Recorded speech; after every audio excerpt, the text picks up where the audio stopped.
এবার আমাদের সর্বশেষ দায়িত্ব পালনের পালা, নির্বাচন অনুষ্ঠান।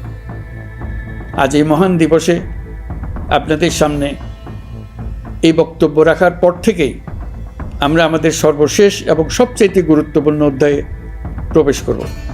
আমরা এবার একটা নির্বাচিত সরকারের কাছে দায়িত্ব হস্তান্তরের প্রক্রিয়া শুরু করব।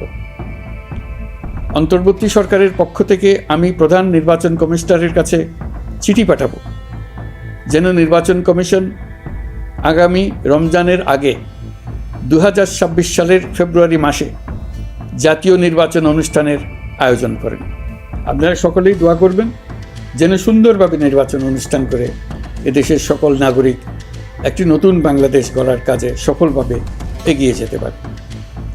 আমরা সরকারের পক্ষ থেকে এই নির্বাচন যাতে সুষ্ঠু, শান্তিপূর্ণ এবং উৎসবমুখরভাবে সম্পন্ন করা যায় সেই জন্য সকল প্রকার সাহায্য সহযোগিতা প্রদান করব।